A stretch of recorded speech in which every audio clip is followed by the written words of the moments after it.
Hello, কি অবস্থা সবার? কেমন আছেন? আশা করি ভালো আছেন। তো আজকের যে গল্পটা সেটা হলো বাবা আর মেয়ে দুইজনের একটা গল্প। তো বাবা মেয়ে বলতে যে বাবা মেয়ের জন্য নর্মাল একটা গল্প এবং না, এটা আজকে হলো নাটকের রিভিউ হবে। যারা থাম্বনেল দেখছেন তারা তো দেখছেন, আর যারা দেখেন নাই তারা জেনে নেন।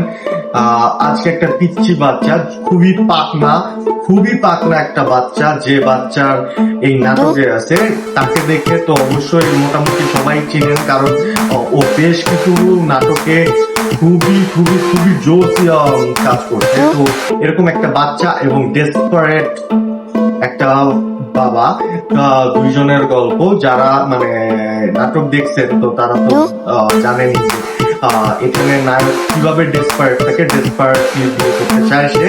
তো আর মেয়ে তাকে বাধা দিয়ে রাখে, তার কোনো গার্লফ্রেন্ডের সাথে রিলেশন, কোনো মেয়ের সাথে রিলেশন রাখতে দেয় না।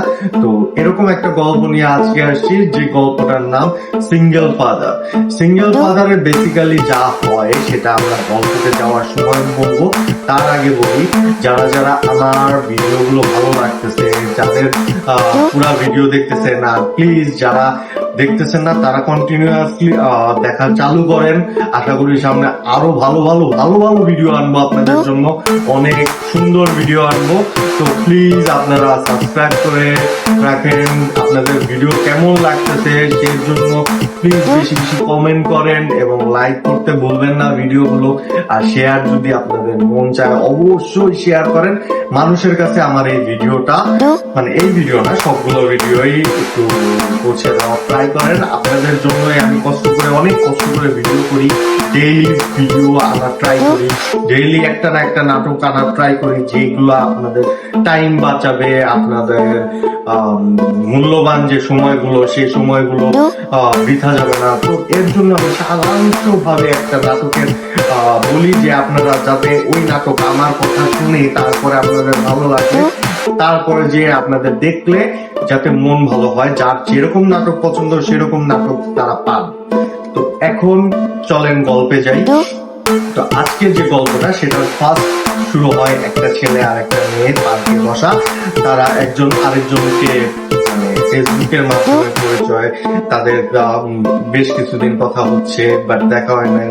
দেখা হওয়ার পরে অনেক সুন্দর রোমান্টিক কথা, হঠাৎ করে একটা বাচ্চা নায়ককে বাবা বলছে। তো এরকম একটা সুন্দর মোমেন্টের মাঝখানে যদি এরকম একটা মনে করেন যে ছোটখাটো একটা বাচ্চা এসে পড়ে, তো আপনার কেমন লাগবে? আপনি হঠাৎ করে আপনার গার্লফ্রেন্ডের সাথে বসে আছেন, হঠাৎ করে একটা বাচ্চা এসে আপনাকে বাবা বলতেছে, আপনার কিরকম লাগে? তো এরকম মোমেন্টের মধ্যে তখন বাবা বলতেছে, মেয়ের কাছে কোনোভাবেই স্বীকার করে না যে এটা তার মেয়ে। তো ফাইনালি যখন মেয়ে তার প্রুফ অলওয়েজ ব্যাগে নিয়ে ঘুরে, তো ব্যাগে যখন সব প্রুফ বাইর করে তারপরে যা স্বীকার করে যে এটা আসলে তার মেয়ে বা তার মা নাই। তো তারপরে যা শুরু হয় যে বাবা আর মেয়ের কাহিনী। তো এখানে শুরুতেই যে নায়িকা দেখানো হচ্ছে সেটা আসলে মেন নায়িকা থাকে না। তারপরে শুরু হয় যে তার নায়িকা তার মেয়ের হলো টিচার, তো তাকে পড়াইতে আসছে। ওই টাইমে তার বাবা আইসা অ্যাগ্রেশন দেখায় যে কেন এরকম হচ্ছে, কিন্তু মেয়েকে সে খুবই ভালোবাসে। তো তার একমাত্র মেয়ে, তার মা নাই, সিঙ্গেল ফাদার সে। তো এই কারণে তার এই নাটকের নাম আসছে সিঙ্গেল ফাদার। তো সে তার মেয়েকে অনেক সুন্দর ভাবে পালতেছে, বাট সে চায় তার মেয়েকে একটা নতুন বিয়ে করে এনে যে একটা মায়ের আদর সেটা দেওয়ার জন্য। এখন আসলে আমাদের সমাজে এগুলা হচ্ছে কিনা এটা জানি না, বাট আসলে একটা মেয়ে আর অন্য আরেকজনের বাচ্চাকে একসেপ্ট করতে একটু কষ্ট হয়, এটা আপনারা সবাই জানেন। তো এরকম সে আসলে বাঁচাগুচা করতেছে না, বাচ্চাটা আসলে অনেক পাকনা, অনেক বুঝে। সে আসলে এই চিন্তা করে তার বাবাকে কোনো এরকম মেয়ের সাথে চলাফেরা করতে দেয় না। তো এখানে এখন বিষয়টা হলো যে যখন সে এইভাবে করতেছে, ম্যাডামের সাথে ফ্লার্টিং, প্লাস বাইরে অফিসে ফ্লার্টিং করতেছে, সব জায়গায় ফ্লার্টিং করে বেড়াচ্ছে, এবং মেয়ে তাকে নজরে রাখার জন্য তার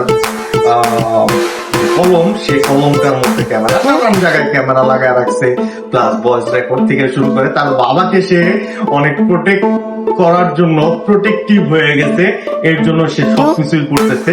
তো এতটুকু একটা বাচ্চা মেয়ে কিভাবে যে এই এত সুন্দর অভিনয় করছে আসলে বলার বাইরে। এই নাটকে আসলে অন্য কারো অভিনয় দেখার দরকারই নেই, আপনি এই বাচ্চা মেয়েটার অভিনয় দেখলে আপনার মুগ্ধ হয়ে যাবেন যে এতটুকু একটা বাচ্চা মেয়ে কিভাবে এত সুন্দর অভিনয় করতেছে বলার বাইরে। তো অনেক অভিনয়ের পরে যখন বাবা তার অসুস্থ হয়, বাবাকে তখন বুঝে যে আসলে আমি আমার বাবাকে অলওয়েজ প্রোটেক্ট করতে পারবো না, অলওয়েজ টেক কেয়ার করতে পারবো না, তার জন্য তার একজন পার্টনার দরকার, বাট পার্টনারটা হওয়া দরকার তার মনের মতো। এর জন্য যখন সে ফিল করে তো তার টিচারের কাছে চলে যায়, টিচারের ফ্যামিলির কাছে চলে যেয়ে তাদেরকে বোঝানো, তার প্যারেন্টস কে বোঝানো ট্রাই করে। এই বাচ্চা মেয়েটা ট্রাই করে যে তার বাবাকে বিয়ে দিবে।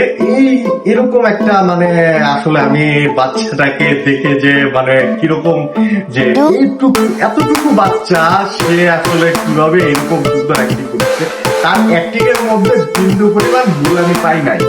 তো যাই হোক, তো এই বাচ্চা মেয়ে কনভিন্স করে, অনেক কষ্টে কনভিন্স করে, তারা তো কোনোভাবেই কনভিন্স হবে না, তারপরে কনভিন্স করে তার বিয়ে ঠিক করে। বিয়ের পরে একটা সিন দেখানো হয় যে সিনে ম্যাডাম এত টেক কেয়ার করতো, এতই করতো, এরপরে সে বাচ্চা মেয়েকে পালায় ছড়ায় কথা বলে, অনেক কথা বলে। তো পরবর্তীতে জানা যায় সেটা একটা স্বপ্ন, সেই স্বপ্নটা যে আসলে বাবার প্রতি মানে বাবা মেয়েটার জন্য যে চিন্তা ভাবনা করছিল ওইরকম না, এরকম একটা স্বপ্ন দেখে বাবা। দেখার পরে তার ভিতরে একটা খারাপ ফিল হয় যে আমার বাচ্চা মেয়েটার কি হবে। তো তারপরে যে বিয়ে করতে যায় কিন্তু বাচ্চাদের নিয়ে যায় না, তখন এসে ম্যাডাম তাদের বলে বাচ্চা না আসলে সে বিয়ে করবে না। তারপরে একটা হ্যাপি এন্ডিং হয়। তো হ্যাপি এন্ডিং এর পরেও এই বাচ্চা মেয়েটাকে নিয়ে আজকে কথা ভাই, বাচ্চা মেয়ে ভাই দুর্দান্ত, এত সুন্দর অ্যাক্টিং করছে। আমি ভাই এই বাচ্চা মেয়ের ফ্যান হয়ে গেছি। আমি আসলে এত নায়ক নায়িকা আছে তাদের ফ্যান না হয়ে আমি বাচ্চা মেয়ের ফ্যান হয়ে গেছি। আপনারা যদি ফ্যান হতে চান তাহলে চলে যান নাটকটা দেখতে। আর নাটকে যাওয়ার আগে প্লিজ কমেন্ট, লাইক, শেয়ার করতে ভুলবেন না। এই বাচ্চা মেয়ের জন্য হইলেও please please please comment, share, like করবেন এবং সাবস্ক্রাইব করতে ভুলবেন না। সাবস্ক্রাইব করে যান। আশা করি সামনে আরো সুন্দর সুন্দর নাটক আসলে আপনাদের কাছে আমি প্রেজেন্ট করব যে নাটকগুলা কেমন হচ্ছে। তো আমাদের বাংলাদেশ আস্তে আস্তে আপডেট হচ্ছে, তো আপডেটের সাথে সাথে নাটকগুলো আপডেট হচ্ছে। আশা করি আপনাদেরকে আরো সুন্দর সুন্দর নাটক তারা দিতে পারবে, আর আমি সেগুলাকে খারাপ ভালো রিভিউ দিতে পারবো ইনশাল্লাহ। তো আজকে এই পর্যন্তই, ধন্যবাদ সবাইকে, আসসালামু আলাইকুম।